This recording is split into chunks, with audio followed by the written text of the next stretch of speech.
can happen.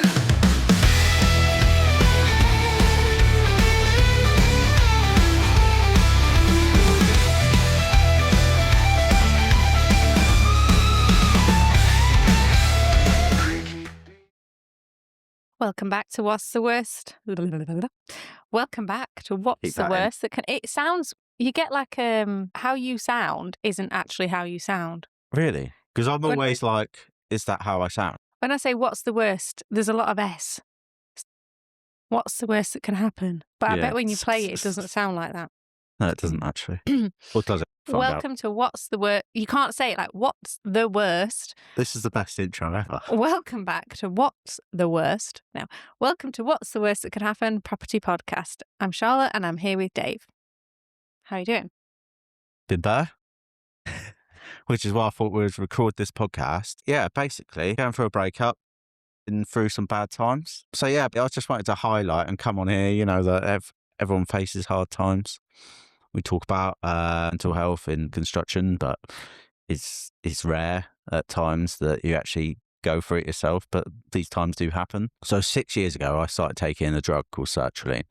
Now, Sertraline is a antidepressant. It's for PTSD, anxiety, depression. But I basically started taking a drug because of a PTSD from traumatic incidents that had happened before. Started replaying things in my mind, seeing people around me, like bad things would happen to them, like real vivid images. Started getting anxious and panicky. Didn't want to leave the house.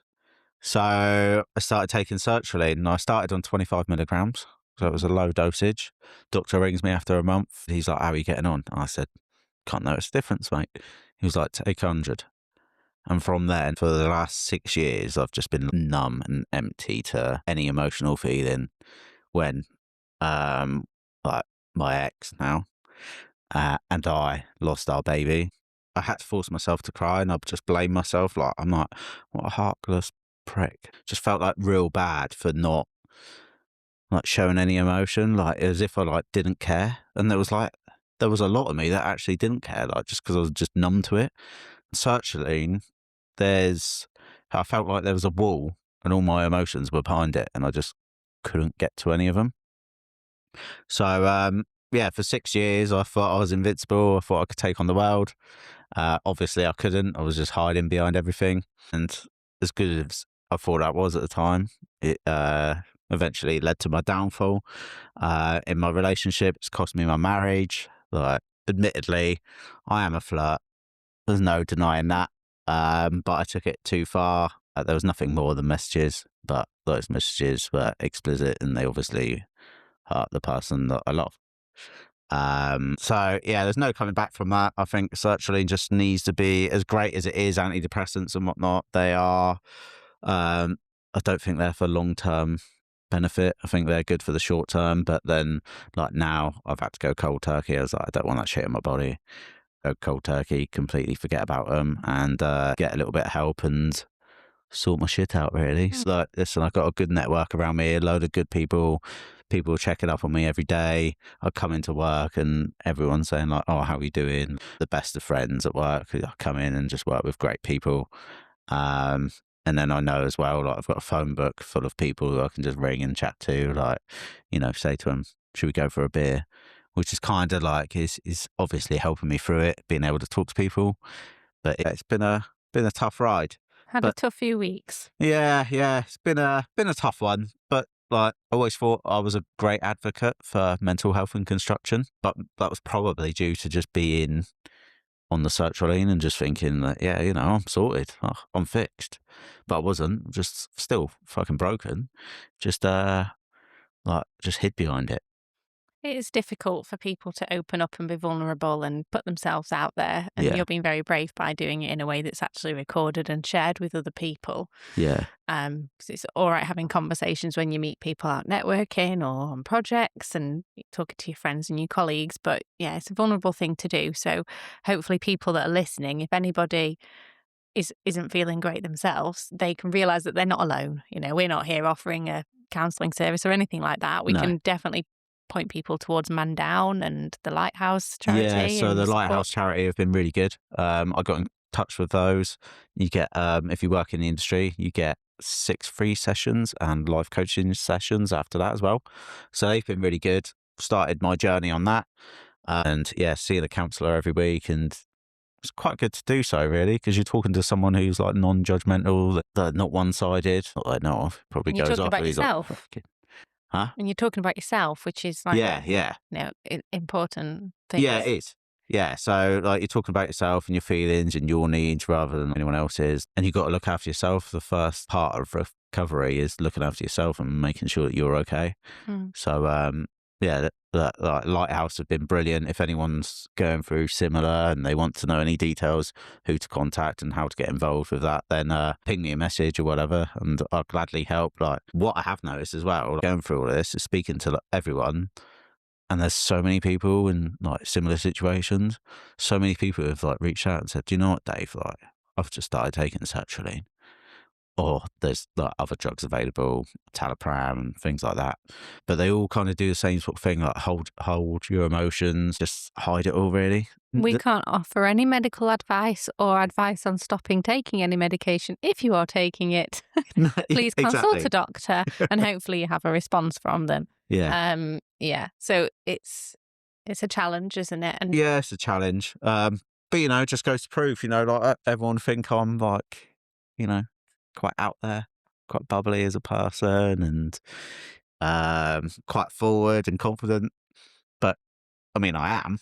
But for years, it's just been like fighting some demons that have been taken over. So getting help, getting the right help, feeling positive, and yeah, like, I just wanted to do this podcast just to make sure that if there's others out there that they don't feel like they're on their own and that it's a silly thing to say or yeah, exactly.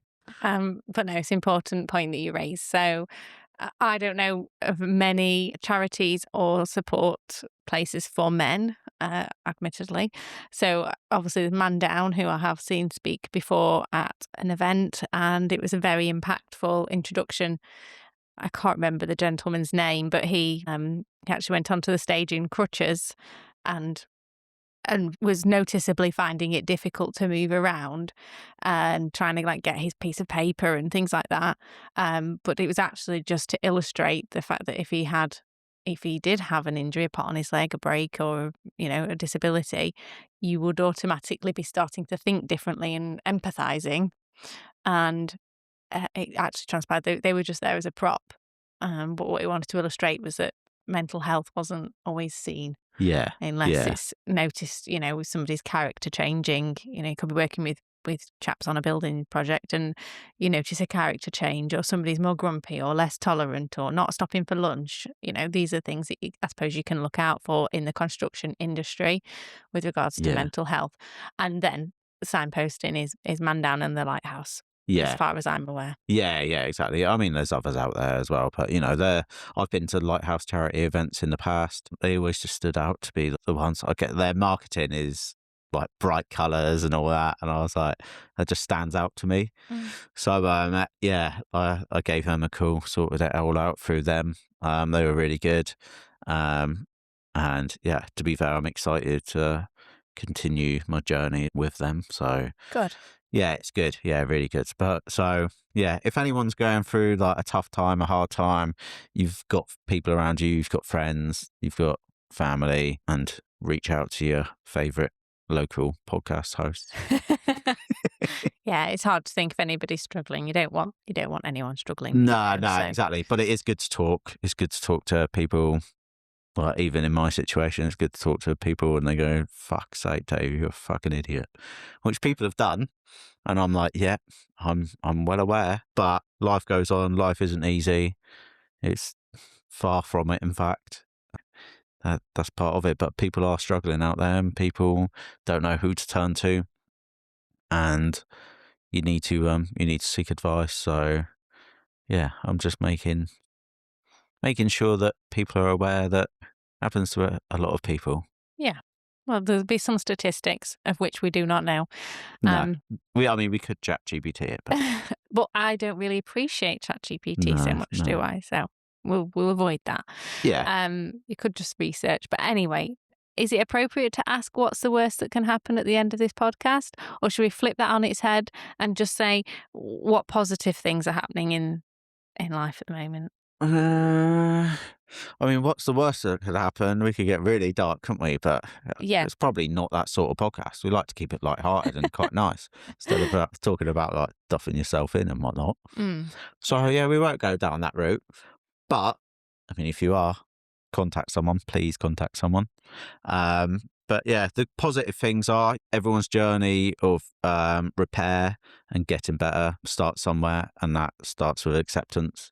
So I've accepted that I do have a bit of an issue that I need to resolve, and I'm on the road to doing that. So keeping my head up, keeping positive. And yeah, I also need to say, like, I hope no one feels fucking sympathy for me about this. Like, I fucked up big time, but I've noticed my wrongs and my wrongdoings and need to sort myself out. So there's a bigger picture to all of this, and I need to get help, and that starts. Well, With that yourself. has started. Yeah. Yeah. So, yeah. Anyway, that's the depression session. It's not a laughing matter though, really, is it? So you are naturally somebody who can make a light of situation, but it's important that you've shared this. You feel it's right for you. So well done. Yeah. Well, thanks for being my counsellor for the last 15 minutes. You're very welcome. A pleasure. And yeah, just again, signposting anybody that might need it to the Lighthouse charity, who are based in Truro. I don't know. Just rang them up. They're Okay. based on the phone. Based on the phone, sorry. And man down. And if anybody needs any support, please seek it.